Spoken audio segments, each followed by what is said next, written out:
아멘. 아멘. 함께 보실 하나님 말씀은 출애굽기 20장 1절부터 7절까지 17절까지 말씀입니다. 출애굽기 20장 1절부터 17절까지 말씀. 출애굽기 20장 1절부터 17절 제가 읽도록 하겠습니다.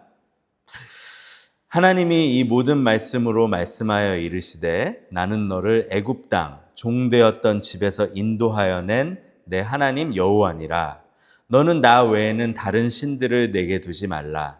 너를 위하여 새긴 우상을 만들지 말고 또 위로 하늘에 있는 것이나 아래로 땅에 있는 것이나 땅 아래 물속에 있는 것에 어떤 형상도 만들지 말며 그것들에게 절하지 말며 그것들을 섬기지 말라.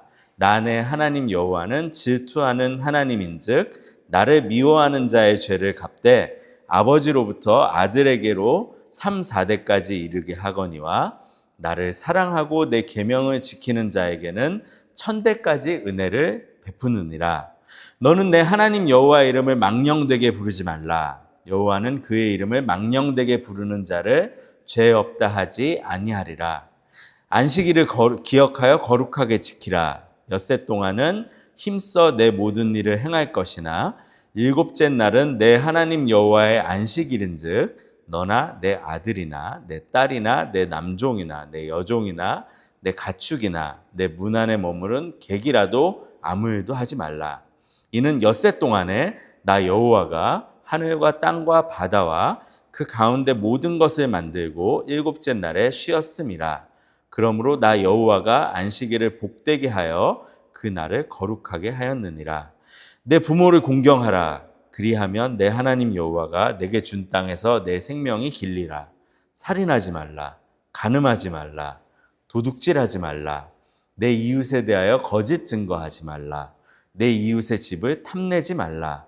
내 이웃의 아내나 그의 남종이나 그의 여종이나 그의 소나 그의 낙이나 무릇 내 이웃의 소유를 탐내지 말라. 아멘. 이것은 하나님의 말씀입니다. 교회에 있어서 세상과 다른 한 가지, 교회에만 있는 한 가지를 뽑으라고 한다면 복잡하게 생각하지 않으셔도 됩니다. 단 한 가지는 바로 복음입니다. 교회와 세상을 다르게 만드는 것, 그 차이. 복음은 계속해서 강조하는 거지만 좋은 소식이죠. 굿 뉴스이죠. 복음은 우리가 무엇인가를 하는 것이 아닙니다. 복음은 하나님께서 하신 일에 대한 것. 하나님께서 예수 그리스도를 통해서 우리를 구원하시기 위해서 하신 일, 그러니까 하나님이 하신 일이 복음이죠. 굿 뉴스입니다. 우리가 한 거하고는 다르다는 거죠. 그래서 교회만이 가지고 있는 것이 복음이고, 그리고 복음은 우리 안에 변화를 일으킵니다. 눈에 보이는 변화도 일으키고 눈에 보이지 않는 변화도 일으키는데 그 변화가 바른 방향으로 가기 위해서 또 그 변화가 지속되기 위해서는요, 한 가지 꼭 달라져야 되는 게 있습니다. 그게 뭐냐면 기준이 달라져야 됩니다. 또 삶의 원칙이 달라져야 됩니다. 스탠다드가 달라지고 프린시플이 달라져야 하는데요. 나는 기준과 원칙이 없는데 이렇게 생각하시는 분들도 있을 수 있어요. 나는 그냥 별로 그런 거 없는데 그럴 수 있지만 저희는 사실 나름대로 모두 원칙과 기준을 가지고 있습니다. 내가 사람들하고 친구를 한다 그러면 나는 어떤 기준을 가지고 친구를 만드는지, 친구를 사귀는지, 또 내가 시간이라든지 돈을 쓰는 거에 있어서도 나름대로의 원칙이 있어요. 그래서 다른 사람들이 쓰는 소비 패턴을 나는 안 따라가는 이유가 있습니다. 내 안에 자리를 잡고 있는 기준이 있기 때문이에요. 아무리 무질서한 곳에도 기준은 있다. 교회에 복음이 있다고 말씀드렸고, 복음은 우리 삶의 변화를 일으킨다라고 말씀을 드렸는데, 한 사람이 예수님을 믿고 복음을 이해하고 경험할수록 결국은 그 삶의 기준이 변해야 됩니다. 그것이 변하지 않고는 진정한 변화는 일어나지 않는다라는 것이죠. 기준은요, 내가 편했던 기준에서, 즉 나의 경험과 상식, 나의 또 성향에서 나온 그런 기준에서부터 복음은 우리를 하나님의 기준으로 점점 더 가깝게 가게 해야 합니다. 이제부터 저희는 하나님이 우리에게 주시기를 원하는 기준에 대해서 십계명의 말씀을 가지고 약 12주 동안 말씀을 보게 될 것입니다. 시리즈의 이름은 뭐냐면 행복한 삶의 기준을 배우다 입니다. 약 12주 정도 십계명의 말씀을 보면서 우리가 삶에서 붙들고 있는 기준과 원리를 점검하고 그것이 하나님의 그 기준과 원리에 가깝게 가는 그 변화를 꿈꾸면서 기대하면서 이 시리즈를 시작합니다. 시작하면서 자 그러면 십계명이 우리에게 주어진 그 배경을 좀 설명드리고 싶어요. 저희가 출애굽기 말씀을 읽었죠. 십계명은 저희가 읽은 출애굽기에 일어난 사건하고 아주 긴밀한 연관이 있습니다. 출애굽기에서는 하나님께서 이스라엘 백성들을 모세라는 리더를 세워서 이집트의 노예의 삶에서부터 구원하시죠. 그 출애굽기 아주 중심에 있는 내용인데요. 모세 리더로 세워서 이렇게 신들을 격파하시죠. 그게 10가지 재앙이죠. 이집트에서 일어난. 그래서 결국은 나오게 하시고 바로가 끝까지 안 돼 하다가 결국은 마지막 재앙을 경험하고 돼. 그래서 이제 나가잖아요. 이스라엘 백성들이. 그리고 나서 도저히 건널 수 없는 홍해 바다를 가르십니다. 하나님이. 그래서 그 바다를 건너게 하셔서 구원을 하시는데 노예 생활에서 해방을 시키셨는데 이스라엘 백성들이 그러고 와 홍해를 건너고 나가서 딱 도착한 곳이 있어요. 그게 어디냐면 광야죠. 그때부터 질문이 시작되는 거예요. 이스라엘 백성들한테. 왜 하나님이 우리를 구원하셔서 이렇게 광야까지 데리고 나오셨을까? 그 질문에 대해서 하나님이 대답을 하시는 장소가 있어요. 그게 어디냐면 시내산이라는 장소예요. 출애굽기 19장에 보면 하나님이 언약을 맺는 그 장면을 보게 되거든요. 하나님의 백성들과. 결혼식 같은 거예요. 나는 너희의 하나님이 되고 너희는 나의 백성이 될 거야 라는 이 언약의 내용을 알려주시고 나서 이제 결혼식 같은 거를 하는데 그게 이제 어디서 일어나느냐? 시내산에서 일어나요. 그 시내산에서 그 일이 있고 나서 하나님이 바로 주시는 계명이 있는데 그게 바로 십계명입니다. 네. 자, 그래서 십계명을 보면서 결코 헷갈리지 않아야 되는 한 가지가 있어요. 그게 뭐냐면 십계명을 지킴을 통해서 우리가 하나님의 자녀가 되는 것이 아니라는 것입니다. 네. 이거를 정말 분명히 해야 돼요. 이스라엘을 구원하신 것도 똑같아요. 출애굽기 20장 1절과 2절을 보시면 십계명을 주시면서 하시는 얘기가 이거거든요. 1절 2절 하나님이 이 모든 말씀으로 말씀하여 이르시되 나는 너를 애굽 땅 종되었던 집에서 인도하여 낸 내 하나님 여호와니라. 하나님이 분명히 하세요. 너 십계명을 주기도 전에 분명히 하시는 거죠. 나는 너의 하나님이야. 나는 어떤 조건 없이 너희들을 구원했어. 너희들을 은혜로 노예 생활에서 해방시켰어. 그래서 하나님의 자녀가 되는 것, 우리가 구원을 받는 것은 오직 은혜를 통해서라는 것입니다. 우리가 하나님이 우리를 구원하시는데 하나님의 자녀가 되는 것에 1%도 더 보탤 수 있는 게 없어요. 저희도 하나님이 예수님을 통해서 하신 일 때문에 믿음으로 자녀가 되는 거잖아요. 그러기에 십계명을 지키는 것을 통해서 하나님의 자녀가 되는데 조금도 우리가 더 할 수 있는 것은 없다. 자, 그렇다면 이제 이거를 꼭 붙들어야 돼요. 왜냐하면 십계명을 계속해서 듣다 보면 이거를 해야지 내가 하나님의 자녀가 될 것 같은 착각이 들거든요. 우리 안에 있는 본성은 그래요. 율법주의의 본성, 내가 뭔가를 이루어야만 될 것 같은 본성은 내가 십계명을 지켜야지 내가 하나님의 자녀가 될 수 있을 것 같은 착각을 준다고요. 근데 예수님이 다 하셨어요. 우리의 구원을 위해서. 예수님이 모든 죄값을 받으셨고 예수님이 완전한 삶을 사셔서 그 삶을 믿는 자들에게 주셨어요. 우리가 더한 게 없다고요. 하나님의 자녀가 되는 것, justified 되는 것. 하나님이 우리를 의롭다라고 불러주시는데 전혀 우리가 더할 수 있는 것은 없습니다. 그래서 십계명을 보면서 그것을 분명히 딱 붙들고 가야 됩니다. 자, 그렇다면 이제 이거죠. 그럼 십계명은 뭐지? 십계명을 왜 주셨지? 십계명은 말씀드린 대로 기준을 주시는 것입니다. 어떤 기준인가? 우리가 가장 행복할 수 있는 기준을 주시는 거예요. 우리가 가장 행복할 수 있는 기준. 동시에 우리가 그 기준을 붙들고 살면 이 땅에 하나님의 방법이 드러나는, 하나님이 어떤 분이신지, 하나님이 어떤 거를 추구하시는지를 그 십계명을 지키고 살아가는 사람들을 통해서 세상 가운데 드러나는 거죠. 그래서 하나님은 이거를 어떤 텀으로 딱 정리를 하셨냐면 제사장 나라다라는 텀으로 정리를 하셨어요. 그러니까 우리하고 세상 가운데 중간 역할을 하는, 그러니까 하나님이 어떤 분이신지를 드러내는 그 매개체로 우리를 부르셨는데, 그게 이제 바로 십계명과 하나님의 율법을 지키는 것을 통해서 보여진다라는 거죠. 그래서 우리를 통해서 사람들에게 하나님의 거룩하심과 아름다움이 보이기 시작합니다. 언제요? 이런 십계명과 하나님의 말씀이 우리 삶에서 보여지기 시작할 때. 그리스도인들이 욕을 먹는 이유가 있어요.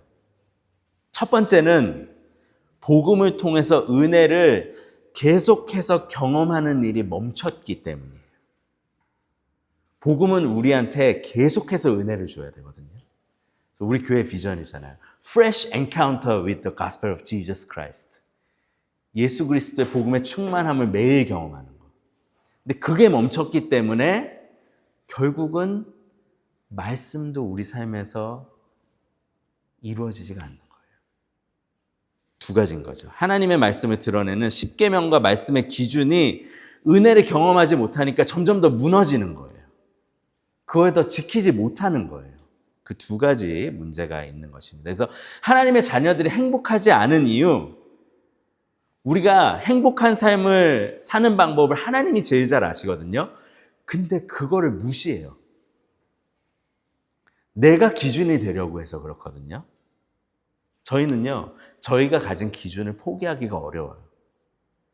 죄의 마음의 중심에는 내가 그걸 결정할 거예요 라는 그 마음이 딱 중심에 있는 거거든요. 내가 기준이야. 그러다 보니까 십계명은 불편해요. 십계명을 쉽게 외면하죠. 여러분, 그래서 그리스도인들 중에서 이런 분들 잘 만나기 어렵습니다. 내가 십계명을 외우면서 내가 진짜 십계명이 너무 좋아. 십계명 때문에 살아. 이런 분들이 없거든요. 잘 보면 저 좀 알려주세요.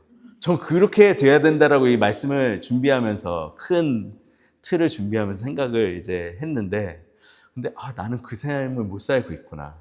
그 정도로 나는 내가 기준이 되고 싶어 하는구나 라는 거를 깨달았거든요. 그래서 저희에게는 자연스러운 반응이다. 십계명이 불편하고 내가 기준이 되는 걸 포기하는 게 죽기보다 싫은 게. 자, 그렇다면 십계명을 짧게 좀 정리를 해드리면, 1계명, 너는 나 이외에 다른 신들을 내게 두지 말라. 2계명, 너를 위하여 새긴 우상을 만들지 말라. 3계명, 너는 내 하나님 여호와의 이름을 망령되게 부르지 말라. 다 말씀 읽은 거에 있는 겁니다. 성경 맨 앞이나 뒤를 보면 있습니다. 또 정리되어 있는 게 4계명, 안식일을 기록하여 거룩하게 지키라. 5계명, 내 부모를 공경하라. 6계명, 살인하지 말라. 7계명, 간음하지 말라. 8계명, 도둑질하지 말라. 9번째, 내 이웃에 대하여 거짓 증거하지 말라. 10번째, 내 이웃의 집을 탐하지 말라. 벌써 싫어요. 하지 말라, 하지 마, 하지 마, 하지 마. 우리 이런 거 되게 싫어하잖아요. 엄마도 똑같은 얘기 2번, 3번째 하면 되게 힘들잖아요. 커가면서. 하지 마, 하지 마, 하지 마 하면은 이제 제발 좀 그만해 하거나 문을 쾅 닫아버리는 그런 일들을 저희들이 하고 살았습니다. 여러분들은 안 하셨는지 모르겠는데 저는 합니다. 하고 살았는데요. 근데 왜 이렇게 하지 마, 하지 마를 하나님 얘기하셨을까? 십계명에서. 그 이유는 하나님이 저희를 지키기 위해서요. 맨 첫 번째. 그래서 부정형이 많아요. 위험하니까. 이게 부모가 된 사람들은 잘 알아요. 애가 위험하고 애가 안 좋아진다라는 걸 알 때 하지마, 하지마, 하지마가 노래처럼 나오거든요. 그거 안 돼, 그거 멈춰야 돼, 그런 거 있잖아요. 그게 노래처럼 나오는데, 근데 이게 저희 안에서는 이 기준이요, 십계명을 읽다 보면 삐딱하게 들리는 거예요. 왜 나를 이렇게 가두려고 하지? 나를 왜 이렇게 속박하려고 하지? 하지마, 하지마 하지? 근데 이게 사랑하는 자녀들한테 주는 얘기라는 거예요. 그곳으로 가면 안 돼. 그 모습이 더 깊어지면 안 돼. 그 마음을 가지고 살면 서로를 상하게 할 거야. 그러니까 십계명을 읽으시다 보면 어떤 얼굴을 떠올리시면 되냐면 하나님의 짜증나는 얼굴이 아니라 하나님의 사랑 가운데 걱정돼 하시는 얼굴을 떠올리십니다. 그게 아니야. 진정한 자유는 바운더리가 있을 때 생기거든요. 사실. 아이들도 막 진짜 막 어마어마하게 큰 데 가서 뛰어놀아 그러면 잘 못 놀아요. 딱 바운더리가 있고 뛰기 편한데 이런 데 가야지 놀거든요. 잘. 그런 것처럼 하나님은 우리 삶을 가장 행복하게 할 수 있는 바운더리, 안전한 경계를 좀 만들어 주시는 거예요. 십계명이요. 자, 이렇듯 우리를 지키시길 원하시는 하나님의 뜻이 십계명에 담겨 있는데요. 십계명을 통해서 하나님이 우리에게 주시길 원하는 또 무엇이 있는가? 하나님은요, 우리를 위험한 것에서 지키는 것을 넘어서 십계명을 통해서 우리의 행복이 충만하기를 원하세요. 우리는 우리가 생각하는 사실은 행복한 삶을 위한 기준이 있거든요. 나는 이 계획대로 이것이 이루어지면 행복할 것 같아라고 무의식 중에도 생각하면서 계속 쫓아가는 게 있어요. 내 기준대로만 되면 내 삶은 안전할 거야 라고 추구하는 것들이 있다고요. 하지만 삶에서 내가 원하는 대로 이루어지면 이루어질수록 우리가 기대했던 행복과 안전은 없을 때가 더 많습니다.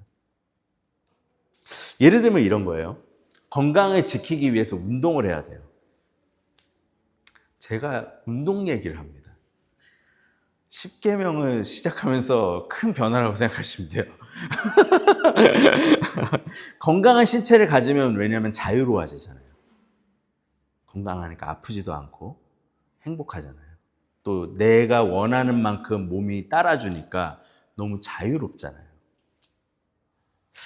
얼마나 이 건강한 몸을 가지고 있는 게 자유롭고 행복한 삶하고 연결이 돼 있나요? 근데 이 자유롭고 행복한 삶을 누리기 위해서 일어나야 되는 일이 있는데 내가 가지고 있는 기준들이 내가 가지고 있는 원함과 그 편안함의 기준들 있잖아요. 그런 것들이 포기해야 돼요. 즉, 내가 건강하지 않을 때 가지고 있었던 기준을 버려야 된다고요. 건강하지 않은 사람들은 나름대로 기준이 있거든요. 최대한 덜 피곤해요. 이건 저의 기준인데요. 최대한 덜 피곤해야 되고, 최대한 덜 움직여야 되고, 땀 흘리는 거 싫고, 뭐 하고 나서 몸 찌뿌둥한 거 싫고, 또 먹고 싶은 것도 내가 원하는 것을 원하는 만큼 원하는 순간에 먹어야 되는 그 편안함과 좋은 것들을 추구하다 보면. 그런데 건강해지려면 건강하지 않을 때 이런 기준을 포기해야 된다는 거예요. 내 기준이 찢어지고 더 나은 기준이 내 삶에 자리 잡을 때, 즉 건강한 삶을 위한 새로운 기준과 원리를 가지고 삶을 살아갈 때 그때 우리가 진짜 자유로워지는 거죠. 사실 진짜 행복해지는 거죠. 그래서 이 말씀을 준비하면서 회개가 절로 나왔어요. 건강한 식습관과 운동, 저에게는 많이 없거든요. 그래서 지난주에 제가 말씀을 준비하면서 평소의 운동량의 한 3배를 한 것 같아요. 작심삼일이 될 수도 있지만 식단 조절도 하고 시작했거든요. 조금. 만약 제가 건강해진다면 십계명 때문입니다. 컨빈스가 좀 됐어요. 네, 새로운 기준이 들어와야 되는구나 하는 것들. 제가 가지고 있는 것을 기준을 보니까 답이 없더라고요. 절대 건강해질 수 없다. 네, 여러분, 제가 그동안 가지고 있었던 기준을 계속해서 붙들고 살면 50대, 60대, 70대 붙들고 살면 행복할까요? 자유로울까요? 그렇지 않다라는 거죠. 하나님이 저희를 만드시고 저희에게 필요한 것들을 가장 잘 알고 계세요. 하나님은 저희가 행복하고 자유로운 삶을 살기를 원하세요. 그러기 위해서는 하나님의 기준이 우리 삶의 자리를 잡아야 되는데 그 기준이 자리 잡기 위해서는 나의 기준이 하나님 것 앞에서 찢어지는 경험을 해야 돼요. 우리가 복음의 은혜를 계속해서 경험하는 것을 통해서 있는 회개가 이거예요. 내 기준이 찢어지고 하나님의 기준을 받아들이는 것. 거기서부터 시작되는 게 순종이에요. 하나님의 기준을 받아들이고 마음을 다해서 지키기 시작하는 거죠. 그게 이제 순종인 거죠. 우리가요, 하나님의 기준 가지고 말씀 지키면서 살면 하나님한테 도움되는 거 없어요. 하나님은 우리 없이도 모든 것을 하실 수 있는 분이세요. 하나님이 우리에게 순종을 원하시는 이유가 있어요. 하나는 우리하고 러빙 릴레이션십을 갖기 위해서시고, 두 번째는 우리를 위해서요. 우리의 행복을 위해서, 우리의 자유를 위해서. 그래서 하나님이요, 저희의 기준이 도저히 찢겨지지 않으면 고난이라는 방법도 사용하시는 거예요. 그거를 통해서 하나님께서 진짜 행복하고 자유로운 삶으로 인도하기를 원하시는 거예요. 사랑하는 여러분, 내 삶에 무엇이 가장 좋은지를 내가 결정하는 것이요, 아담과 하와가 죄를 지을 때 했던 일입니다. 하나님 제가 더 잘 알아요잖아요. 하나님이 뭐가 좋은지 나쁜지를 결정하시는 분인데, 선악과는 사탄이 그랬잖아요. 너희가 하면 하나님 같이 될 거라고. 선과 악이 뭔지를 알게 될 것을, 그걸 자기들이 선택한 거죠. 내가 뭐가 좋은지를 선택할게요. 내가 기준이 될게요. 이거거든요, 선악과는. 그렇게 하나님께 죄를 지었고 그 죄의 마음은 우리 안에서 여전히 일하고 있어요. 오늘도. 어저께까지도 지독하게 일하고 있어요. 만약 내 기준대로 살아서 다 좋으면 좋지만 내 기준대로 영원히 살 수 있다면 그것도 나쁘지 않겠지만 우리의 기준대로 사는 삶의 끝은 죽음입니다. 그래서 성경은 죄의 싹은 사망이다 이렇게 얘기하죠. 하나님께 등 돌린 삶, 하나님을 떠나 있는 삶의 끝은 죽음이라고요. 나의 기준으로는 어떠한 의미 있는 열매도 남길 수가 없어요. 네. 그래서 허무하죠. 시간이 가면 갈수록 하나님의 기준을 벗어난 삶은 공허함과 빈마음만 남길 수밖에 없습니다. 우리의 기준이 강하면 강할수록, 하나님의 기준에서 멀어지면 멀어질수록 우리는 행복하지 않다고요. 네. 저희는 그런 존재거든요. 하나님의 기준을 끊임없이 파괴하는 존재. 마치 스스로를 하나님처럼 생각하며 사는 존재가 저희들이었습니다. 사실 빈 마음으로 살게 놔두셔야 돼요. 그냥 내 기준 붙들며 살게 놔두셔야 돼요. 그런데 그런 우리를 불쌍히 여기시고 조건 없이 사랑하시고 조건 없이 은혜를 주신다는, 우리를 구원하신다는 그 예수 그리스도의 굿뉴스, 그 복음 때문에 우리의 빈 마음이 채워지기 시작한 거거든요. 그 복음의 은혜를 경험하면 경험할수록 우리의 마음이 차오르면 차오를수록 우리는 순종의 삶으로 나아가게 되죠. 우리의 기준이 찢어지게 되는 것이죠. 그래서 우리 삶에 일어나는, 우리의 기준이 바뀌면 순종이 일어나는 것은 우리 삶에서 일어날 수 있는 가장 멋진 일이에요. 가장 좋은 일이에요. 저에게 순종에 대한 이해를 넓고 깊게 하게 이해를 시켜주신 분이 팀 켈러 목사님이신데, 가장 큰 영향이라고 생각해요, 저한테는. 근데 순종은요, 하나님의 사랑을 받은 자녀에게만 일어나는 일이다라는 거예요. 진정한 순종. 성경이 얘기하는 순종은. 저는 복음의 은혜가 없이도 이를 악물고 순종해야 된다라고 생각했거든요. 그래서 은혜는 은혜고 은혜를 못 경험해도 순종은 해. 이렇게 생각했거든요. 근데 이 두 가지는 결국 분리될 수 없다라는 거예요. 복음의 은혜가 있어야지 순종이 일어난다는 거예요. 복음의 은혜가 있을 때 의미 있는 순종이 계속된다는 거예요. 한두 번 흉내는 낼 수 있겠지만 그것만으로도 우리 삶은 좋아져요. 유익이 많아요. 하지만 진정한 유익이 있는 것은 은혜가 연결돼서 순종이 일어나야 된다는 거죠. 그래서 성경은 순종보다 항상 복음이 먼저라고 얘기해요. 은혜가 먼저라고 얘기해요. 그래서 하나님께 사랑을 받고 사랑을 받으면 조금씩 생기는 게 있어요. 그게 뭐냐면 하나님을 사랑하는 마음이 조금 생겨요. 막 하나님 너무 사랑해요 얘기하는데 사랑받으면 하나님 사랑하는 마음 조금 생겨요. 그 가운데 순종하기 시작하는 거죠. 근데 순종을 하면 되게 신기한 게 있어요. 그렇게 순종이 시작되잖아요. 그러다 보면 되게 신기한 게 있는데 그게 뭐냐면 순종이 삶에서 계속되면서 하나님의 사랑을 더 크게 경험해요. 왜 그런가? 순종은 나의 기준이 찢어지고 하나님의 기준이 내 삶에 자리를 잡는 거예요. 근데 은혜 때문에 하나님한테 그런 순종을 하다 보면 더 행복해지는 거예요. 그 가운데 하나님의 사랑을 더 깊게 경험하는 거예요. 내가 잘못 생각하고 있다. 하나님이 나를 가두어 두려고 그러는 게 아니라 나를 누르려고 하는 게 아니라 나를 행복하기 위해서 이렇게 순종하게 인도하셨구나. 그 안에 있는 하나님의 사랑을 더 깊게 느끼는 거죠. 순종은 우리 안에 하나님의 사랑을 더 깊게 완성되게 해요. 그래서 요한일서 2장 5절은 이렇게 얘기해요. 제가 읽어드릴게요. 누구든지 그의 말씀을 지키는 자는 하나님의 사랑이 참으로 그 속에서 온전하게 되었나니. 말씀을 지킬 때, 순종할 때 하나님의 사랑이 그 안에 온전하게 된대요. 진짜 나를 사랑하시는구나.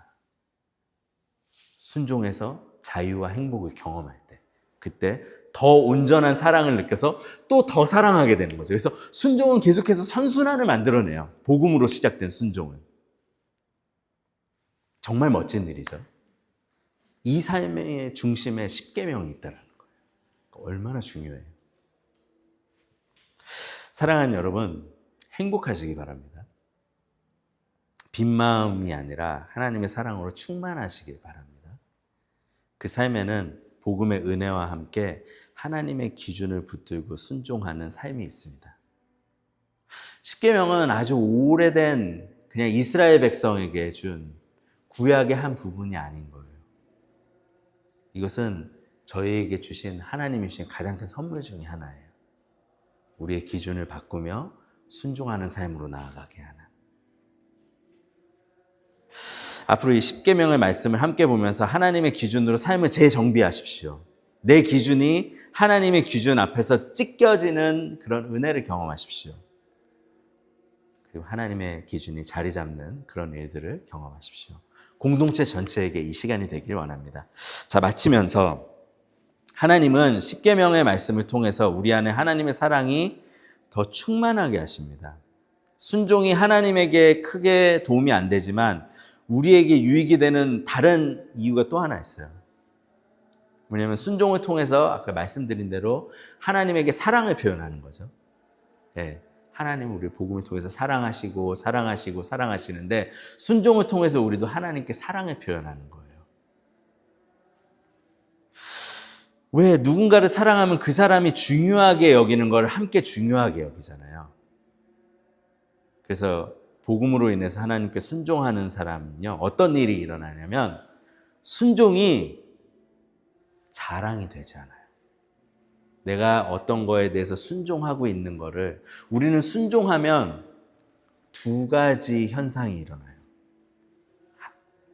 하나의 현상은 뭐냐면 자랑하고 싶은 거예요. 어떻게든 알리고 싶은 거예요. 그래서 하나님의 말씀에 크게 순종하고 기쁘게 한 거 하면 저기 파크라도 뛰어나가서 내가 이거를 했어요 라고 얘기하고 싶어요. 그게 우리 안에 있는 본성이거든요. 근데 또 다른 한 가지가 일어날 수 있어요. 하나님께 순종한 이유가 하나님을 사랑해서 순종했으면 그 순종은 하나님과 나와의 비밀이 돼요. 순종을 해도 자랑을 안 해도 돼요. 순종을 해도 누가 인정하지 않아도 돼요.